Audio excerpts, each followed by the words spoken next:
Yes, the member for Christchurch South. Mr. Speaker, sir, I want to start where the last speaker ended off, actually, and express my appreciation to the people of Christchurch South, of course, who have allowed me to serve on their behalf in this chamber for 2 terms now, 2003, 2008, 2013, and now this 2013 to 2000. I was adding on a term, Mr.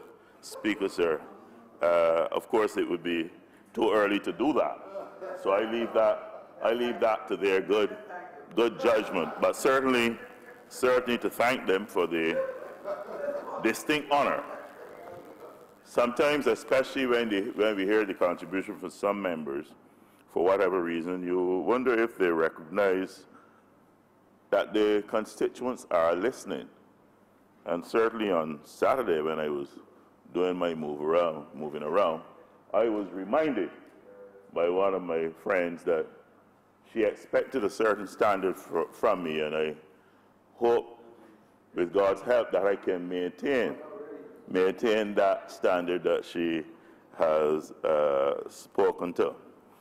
And sir, the point we have to be honest with ourselves as we examine this estimates debate, and we also have to be put in context what we are doing, because to listen sometimes to the members on the other side, you would believe that estimates are being debated for the first time in Barbados, and that it is not an exercise that is actually required by law, so that we can continue to provide funding to run this country. So we get a very confused message coming from that side, one in which we are not clear as to whether they want us to do the estimates so that the people of Barbados can have a continuing program in operation in the country, or if they want to have an election so that they can go onto the streets and, as some members have referred, try to pollute the atmosphere with their version of what is happening in Barbados. I listened very carefully to the Honourable Minister of Finance in his presentation. At no time did I detect any boast whatsoever during the delivery of that presentation. The Honourable Minister of Finance was careful to share with the Barbadians, as if it did need any sharing, of course, the kind of challenges which this country faces, the kind of program which will be required to see us come out of the very telling and difficult circumstances which have been contributed to significantly by external financial realities. And wherever we read about the international financial situation, I ask myself the question, if the members on the other side of this chamber read the same international newspapers that I read, or for that matter, go into the editorial pages of the local newspaper, because you don't bother with the front page. The front page is designed to create hysteria largely in the country and to send the message of whoever the writer is supporting. But dig deeper into letters to the editor, or dig deeper into editorial contributions, and you start to appreciate that Barbados is not alone.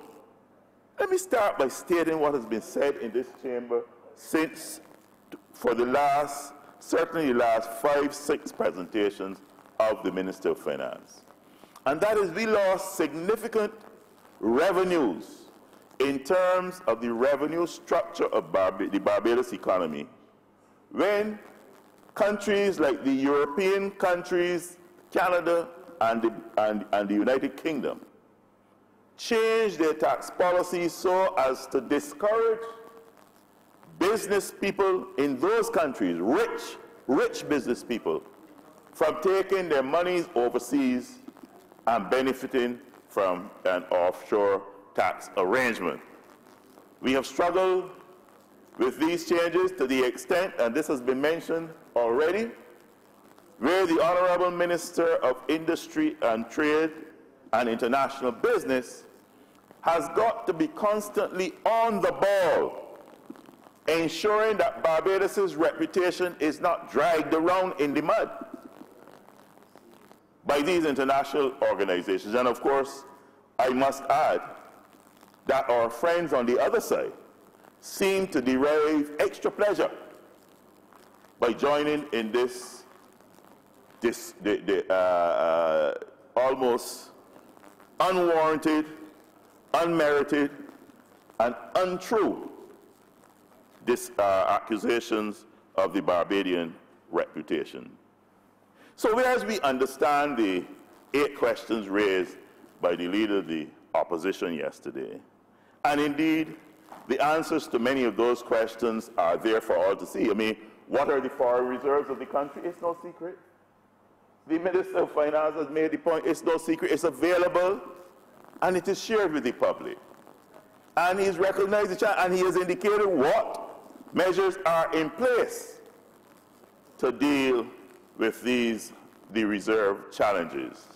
Reserve challenges which are not isolated to the fact that the Democratic Labour Party is the government today, but the realities of the structure, the economic structure of Barbados, the Barbados economy, and the way that we continue to import so much more goods and services than we are in a position to export.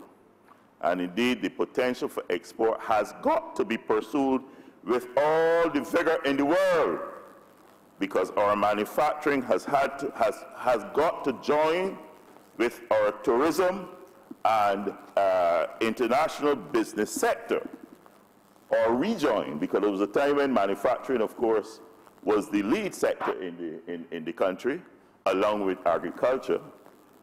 But the world changes have seen this reality shift, and we have to live with that situation. Of course, the Honourable Member for St. George North added another question. I believe he admitted to me that he was going to be in a lot of trouble last night when he got back to his headquarters, when the leader of the opposition would deal with him, because he added a question where he has indicated that the leader of the opposition must put in place an attendance record tracking arrangement for the members of that party, admitting to this chamber that they're hardly ever here.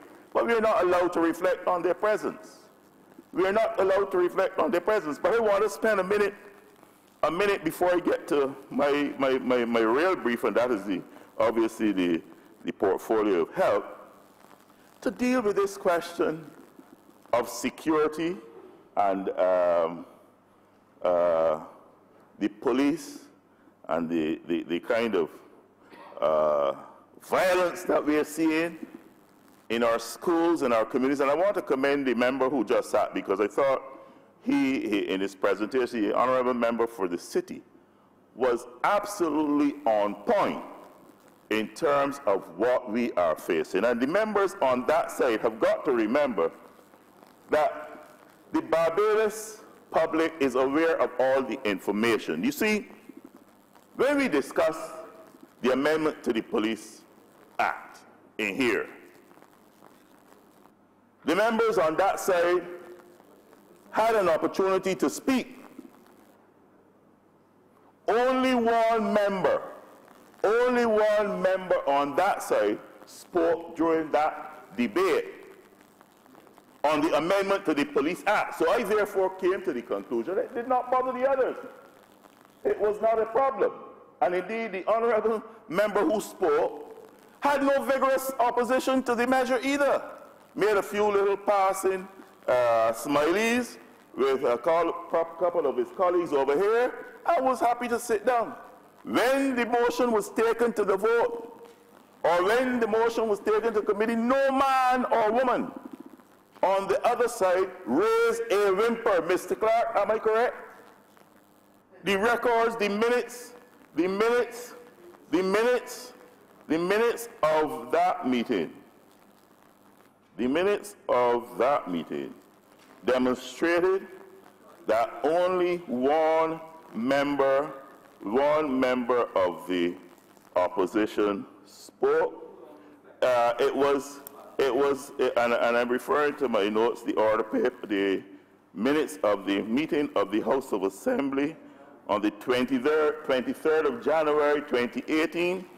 It has, as it always does, a record of who was present, but important enough, it also has a record of who was absent. Yes, honourable member. Because in my recollection, a member cannot reflect on what is happening in the current House. Member cannot reflect? Cannot reflect on anything that is happening in the current sitting. I don't remember the standing order. What is the standing order? But you can guide me, Mr. Speaker. Okay. Honourable member, Honourable Clerk of Parliament. Honourable Clerk of Parliament, you know the standing order which he speaks. The member can't reflect on anything that has happened in the past House. In the House, give me the standing order he's talking about here. He's talking about. Huh? Say it for? Where is it? Let me see it, Pedro. Where is it?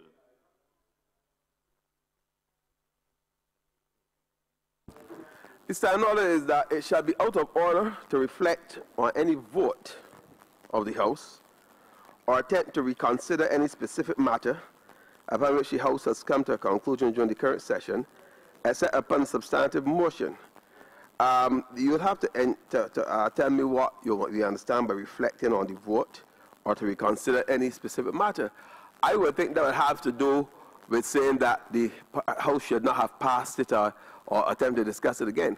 But I can't see anything wrong with making a passing reference to something that the House has already done, especially if it's law.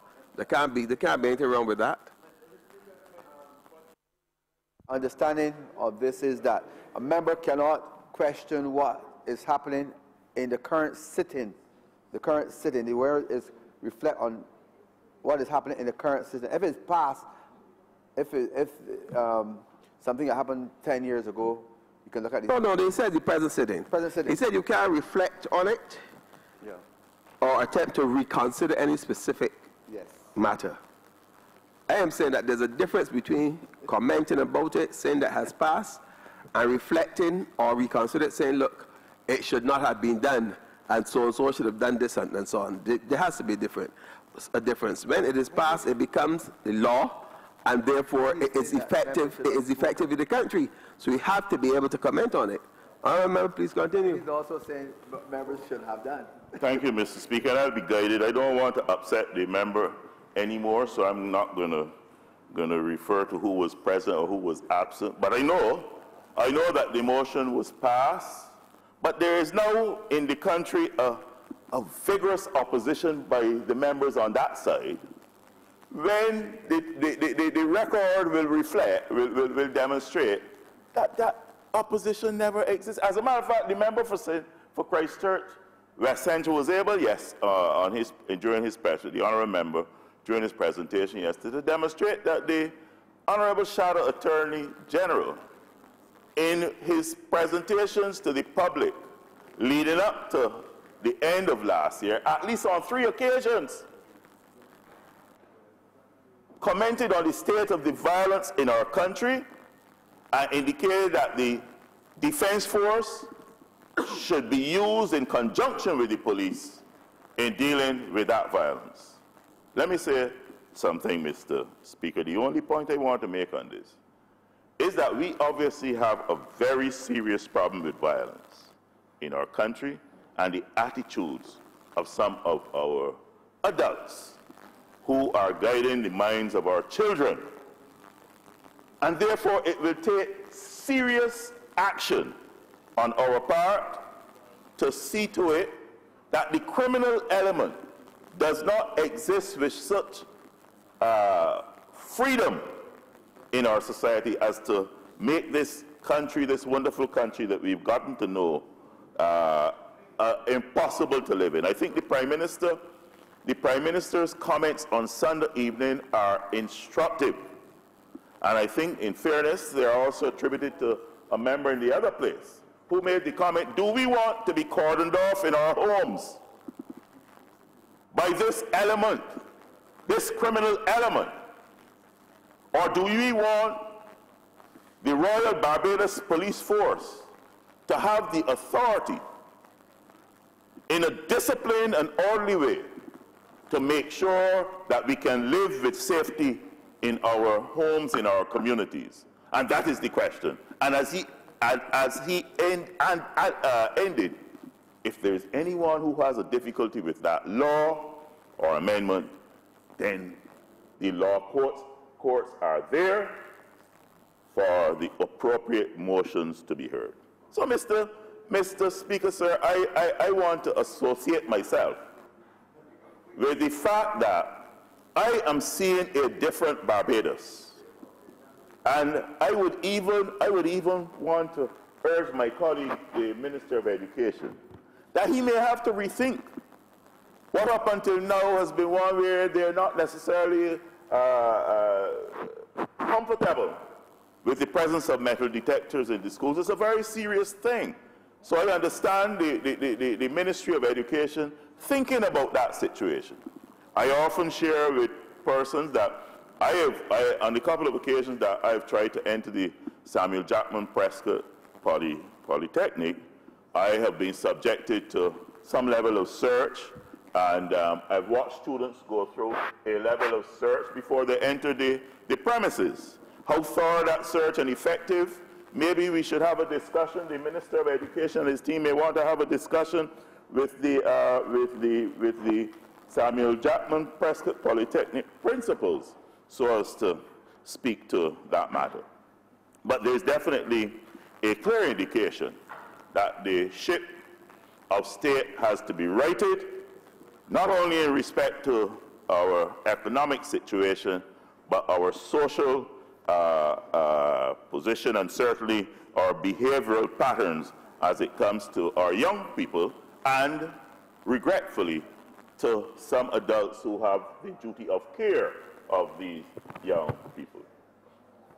So, Mr. Speaker, as a matter of fact, in moving to the question of the Ministry of Health brief, one of the things that we've had to include in the estimates for 2018-29 has been an intensive effort to improve the security provisions at our polyclinics, and we are starting with the Brantford, what is called the Brantford Tate Polyclinic, because of the increased incidence of threats and violence associated with persons attending these clinics, to the extent that it has impacted very negatively on our staff members. And the truth is that in recent years, the verbal and physical abuse towards polyclinic staff have become more frequent, and the safety of staff at our clinics, and I'm speaking now specifically to Brantford Tate Polyclinic, has been identified as the most vulnerable facility to this type of violence, and several measures have been implemented to combat this challenge.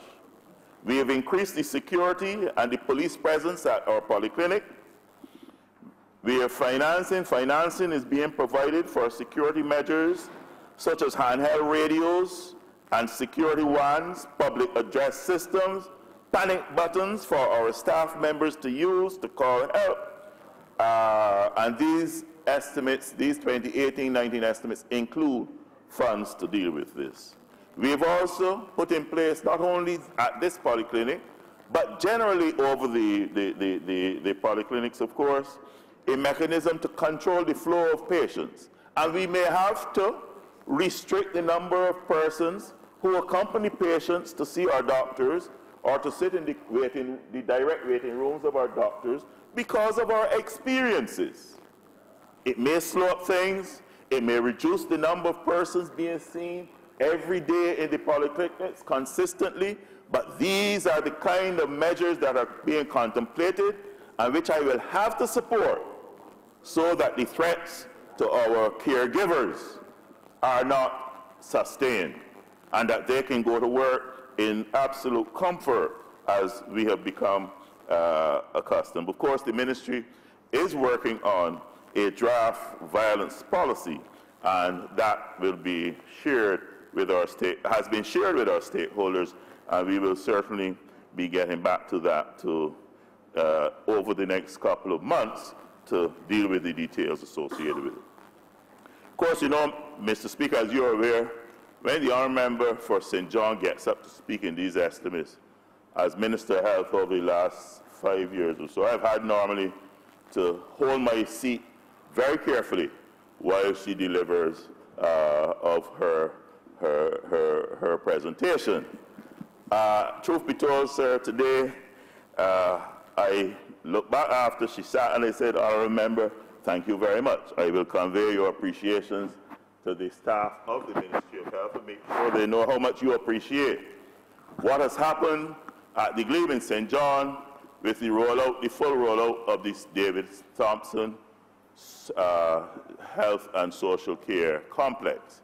And the fact that some 26,000 visits have been made to that polyclinic over the range of healthcare offerings that we provide within our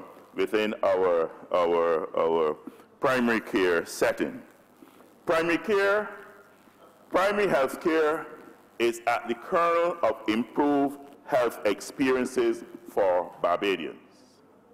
As we tackle the scourge of non-communicable diseases, it is clear that our greatest success will be achieved in our ability to introduce or to maintain and re-energize and improve programs within our primary care system, which see those who attend these polyclinics, the rank and file of our societies, of our communities, enjoying the benefits of the best available treatments in terms of care of non-communicable diseases, which unfortunately now take up the largest portion of our spend within the healthcare system.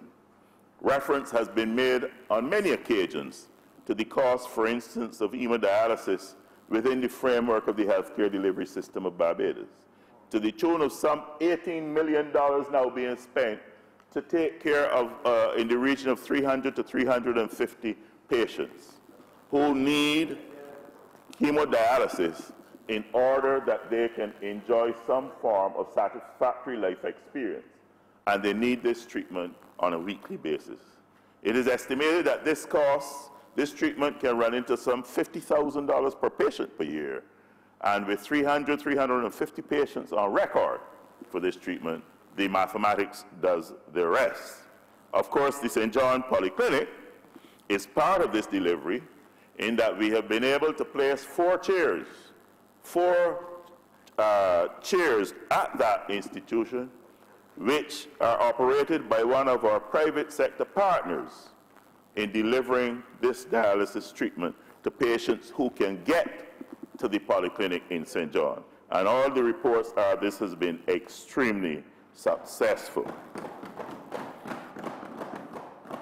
This leads me to the fact that healthcare has also evolved as not only being a Ministry of Health exercise per se, but we've partnered with many other caregiving institutions and specialist institutions, along, of course, with charitable organizations who continue to support the work of the Queen Elizabeth Hospital and indeed our public care generally. I want to mention especially our old friends like the Barbados Diabetes Association, the Heart and Stroke Foundation, the Barbados National Chronic Disease Registry, which is part of the West Indies of University and now provide essential data which we can use in the Ministry of Health to help to direct the course of our actions and to bring about the most effective results. Service level agreements with the Barbados Diabetes Foundation has seen some 220, 230 patients benefit from the specialist treatment at this gift from the Maria Holder charity Maria Holder Trust, which is located, of course, at Warrens in St. Michael, as a matter of fact, right next to the existing Eunice Gibson Polyclinic. A service level agreement with the diagnostic radiology services to provide some $75,000 worth of radiology and other imaging services to primary health care institutions and the Lady Mead Reference Unit. The Lady Mead Reference Unit, whose work specifically is to do with the treatment of HIV patients.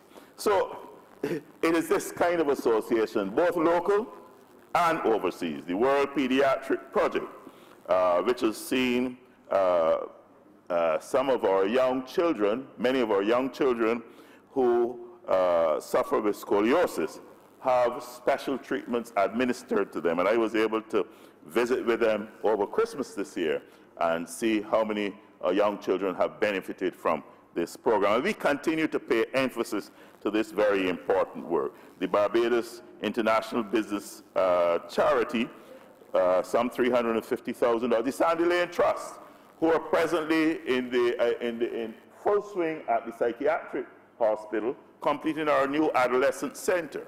Up until now, youth with psychiatric problems would be seen in the general area of the psychiatric hospital. But this new unit, which I had the good fortune to visit only last week, and which is scheduled, I believe, for opening in July or so, will deliver a direct psychiatric care to our young people. And remember, this is part of our rollout of our mental health program, which will see mental health consultations available in our polyclinics, so that that discrimination normally associated with persons suffering from mental health problems can be removed to some extent, and that we can understand that mental illness is just another kind of illness indeed, which we need to be understand that, and it can be treated, and in many instances it can be cured. And therefore we have to get on the ball, we have to get to the task of making sure that our people can benefit from this kind of association. Similarly with our HIV program, and I think I need to share a little bit on this, because we certainly have seen comments in the press recently, and I know that some members, especially in the other place, have spoken to the fact that the vote in the estimates for HIV treatment has not been the same as has been the custom in the distant past, in the 1980s to as far probably as about 2006-07. The truth is, a lot of the international donations to the work in our HIV program have simply dried up. And we have been, as a matter of fact, we have been aggressively working with the United States government to have an extension of the PEPFAR program, which is a fund which has helped specifically in this care. And that extension has been granted, but indeed it is not forever. It's probably a one-year extension which we will benefit from, and we are grateful. At the same time, what I'm trying to say, Mr. President, a careful examination of the estimates will demonstrate that this program has now been fully integrated into the polyclinic program, again, with two objectives. First of all, to make that treatment available once the Lady Mead Reference Unit has done their measurements and their treatment and have put a record of treatment in place, to make that treatment available to persons in their communities, and also to remove again that stigma and discrimination which is sometimes associated by those who may not necessarily know better with persons who live with HIV. And this is a very important landmark. And we want to pursue that program so that that money has been distributed over our polyclinic system with the provision of nurses and technical counselors who will work in that area. And then we go to the Queen Elizabeth Hospital, of course, which is the big horse in the delivery of health care. And I paid a visit to the Queen Elizabeth Hospital this morning just to receive some equipment from the People's Republic of China, who have gifted us not only with personnel by way of specialist doctors in nephrology, in surgery and acupuncture.